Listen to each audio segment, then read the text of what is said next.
देखिए, प्रत्येक व्यक्ति मध्यम निकाय अलग है। छोटी सी भूल के चलते बड़ा पतन कैसे संभव है। और एक एक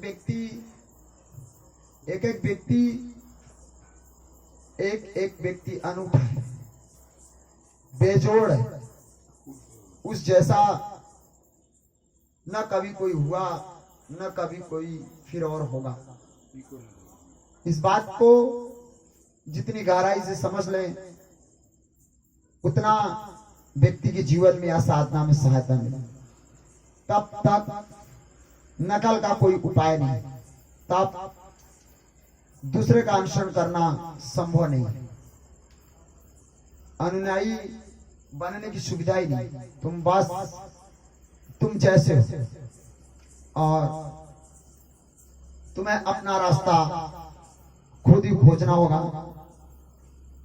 सहारे मिल सकते हैं, सुझाव मिल सकते हैं, आदेश नहीं। दूसरे की समझ के प्रकाश से तुम अपनी समझ को जगा सकते हो, लेकिन दूसरे के जीवन को ढांचा मानकर अपने को ढाला कि मुक्ति तो दूर, जीवित भी तुम नहीं रह जाओगे।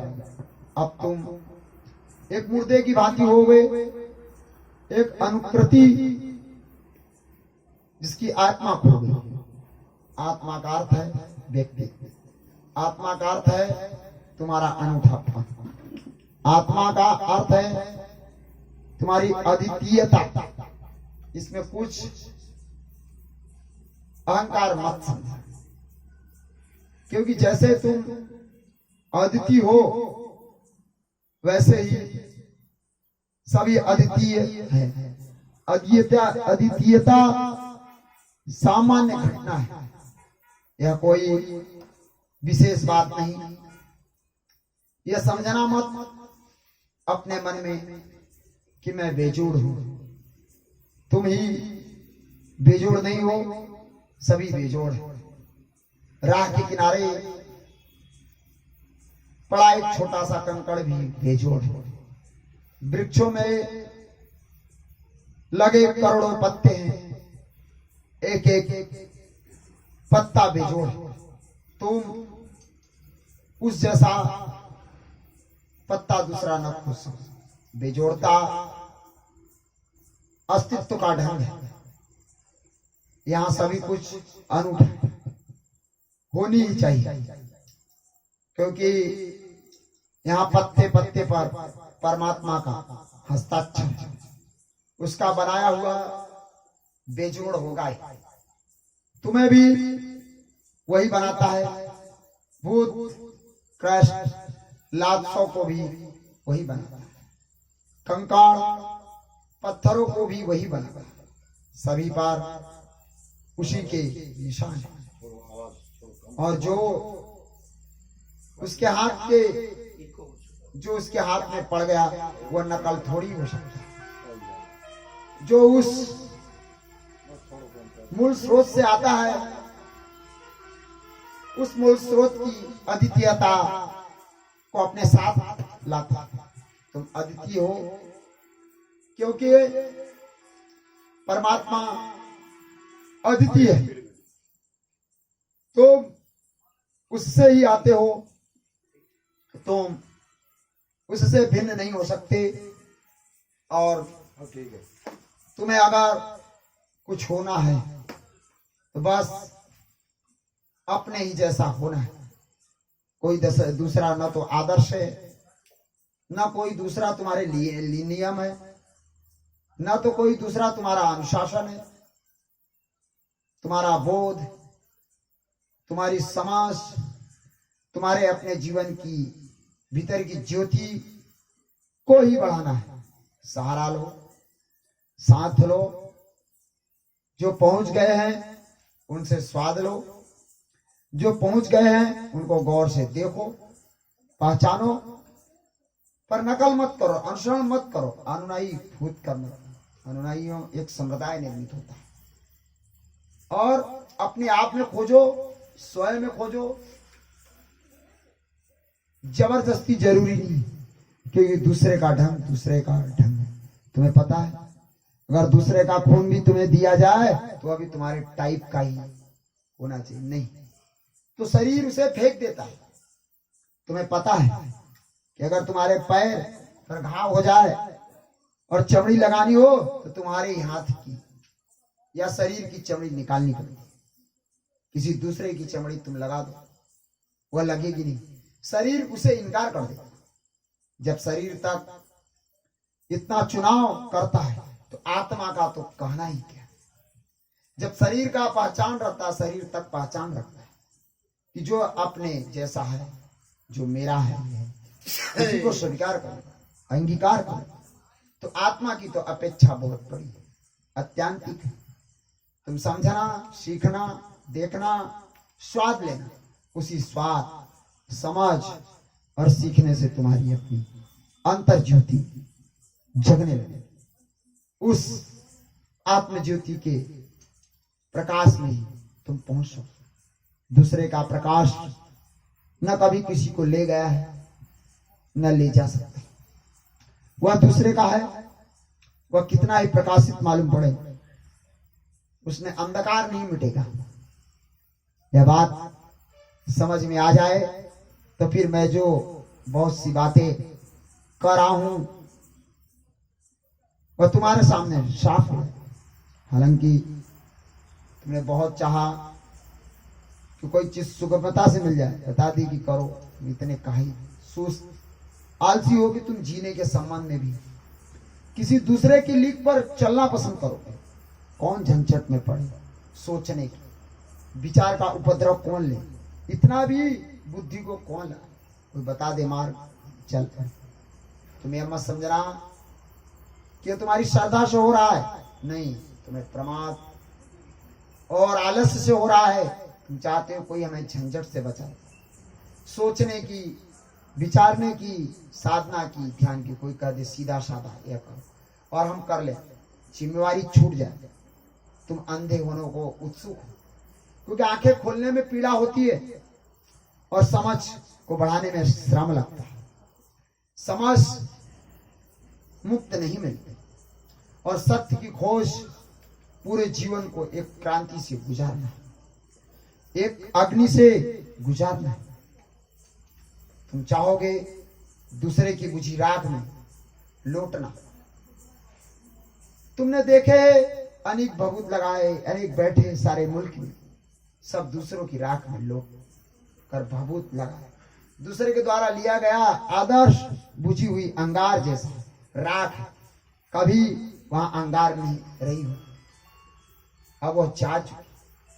और जिसके लिए भी उसके लिए थी, जिसके लिए भी उसके लिए थी, उसके लिए थी, तुम्हारे लिए वह अंगार राख है। तुम्हें अपने ही अंगार जलाने होंगे, अपनी ही सजानी पड़ेगी एक साला, अपने ही जीवन का घट डालना होगा। यह महंगा सौदा लगता है।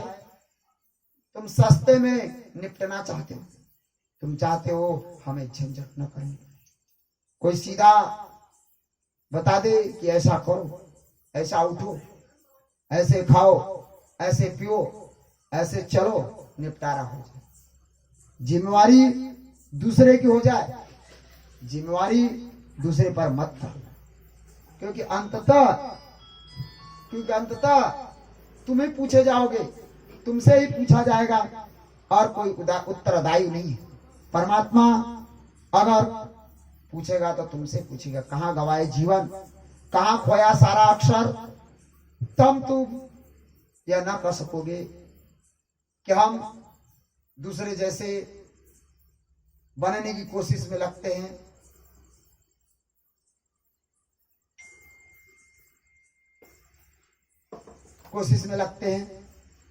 एक यहूदी फकीर मर रहा था हिलेल में, बहुत अद्भुत आदमी हुआ।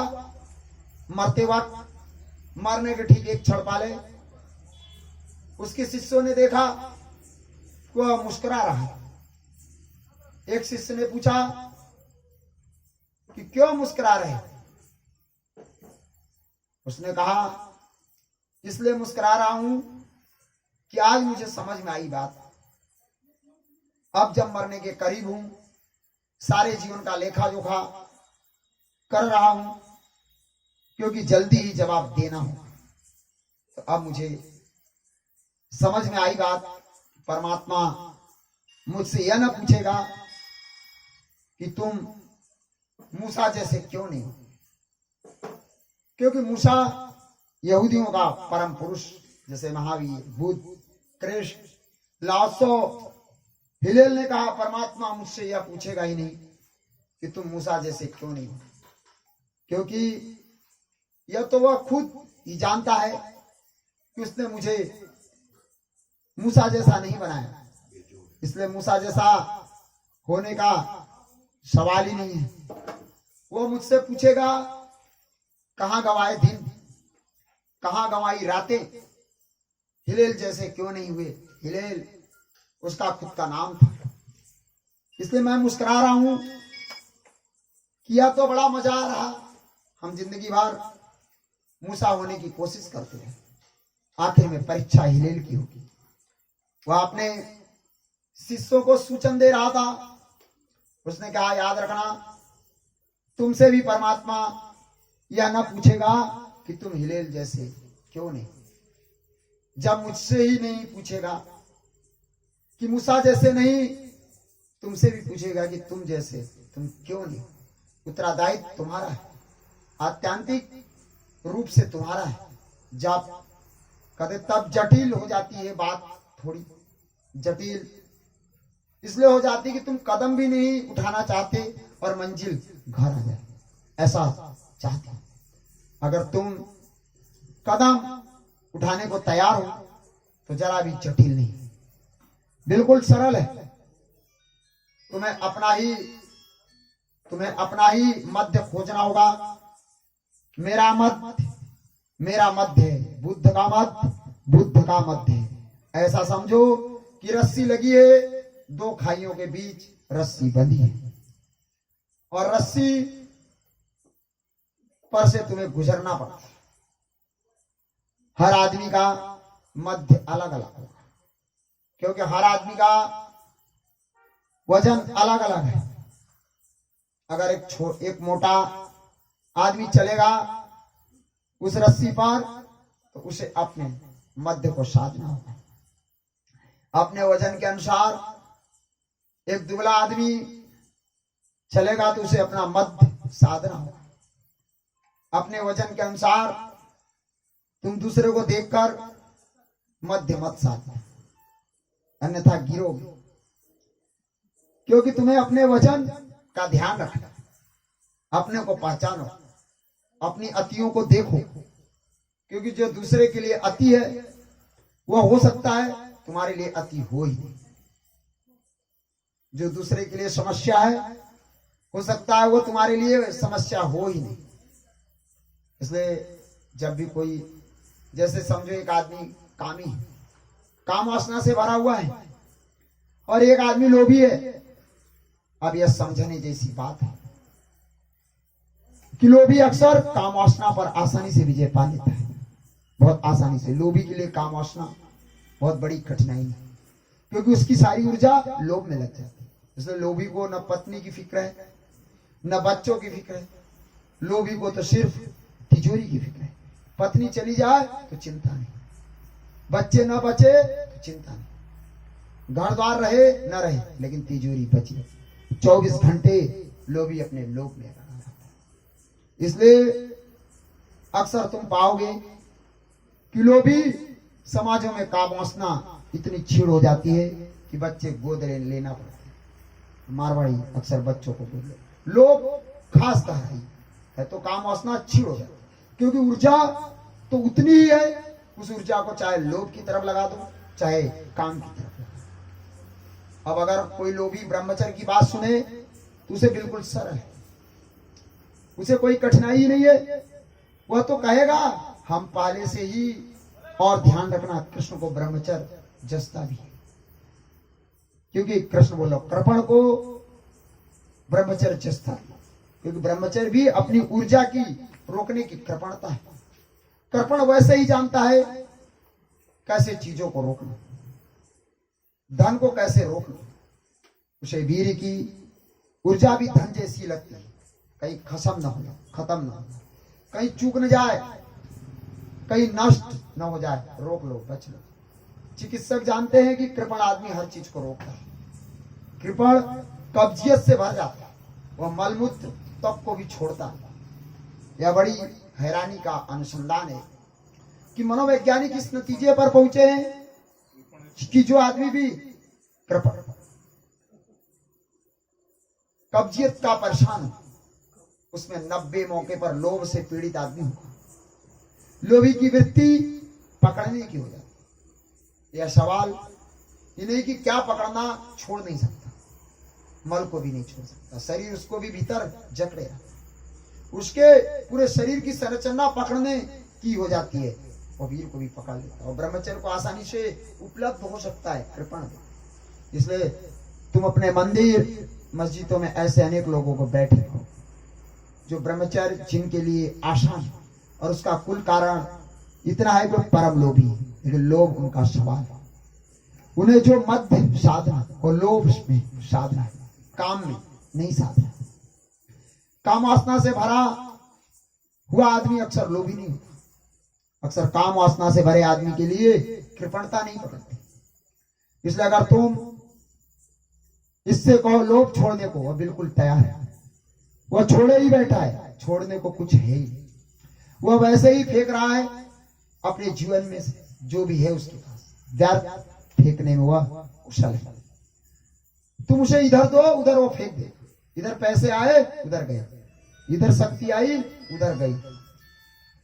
इसका तुम अलोप साधो, अपरिग्रह साधो, बिल्कुल सरल है। जो आदमी क्रोधी है उससे तुम दया साधने को कहो तो बहुत कठिन, उससे तुम कहो करुणा करो तो बहुत कठिन।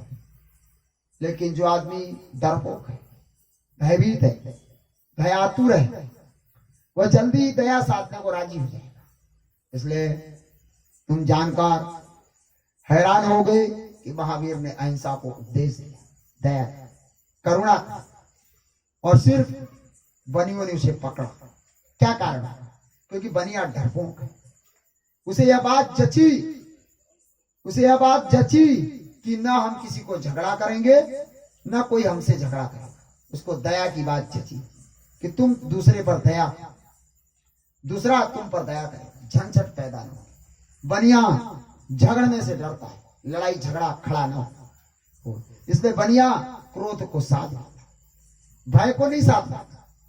जरा सी बात, जरा सी चीज उसे भयभीत करती। अब सवाल यह है कि तुम्हें अपना व्यक्तित्व खोजना पड़ेगा कि तुम्हारा व्यक्तित्व कैसा है, और तुम्हारे व्यक्तित्व को खोज कर ही तुम्हें मध्य खोजना है कि तुम्हारे व्यक्तित्व की क्या अतियां हैं, उनके बीच में मध्यम निकाय क्या है। अगर तुमने अपने व्यक्तित्व को न खोजा और तुम किसी के अनुयायी बन गए, समझो कि तुम्हारा मन तो लोभ का है, और तुमने पतंजलि का शास्त्र पढ़ लिया, ब्रह्मचर्य शास्त्र तुम्हें बिल्कुल जचेगा नहीं।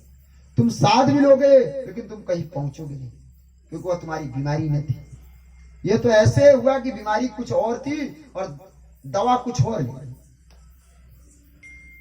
माना कि दवा स्वादिष्ट लगी, इससे भी क्या होता है?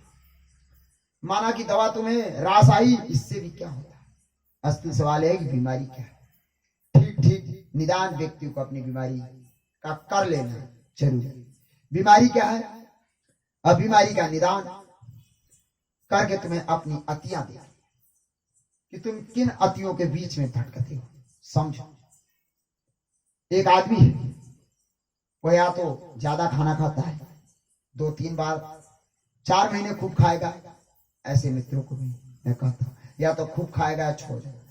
और इस व्यक्ति को मध्य खोजना है, इसे मध्य अपना समझना पड़ेगा। समय का न तो ज्यादा खाना उचित है और न कम खाना उचित है। मध्य, ज्यादा खाना उतनी बड़ी बीमारी है जितना कम खाना, क्योंकि दोनों ही हालत में तुम शरीर को नुकसान पहुंचाते। समय का जितना जरूरी है बस उतना, न कम न ज्यादा, ठीक बीच में रुक जाना। बोलो सदगुरुदेव की जय।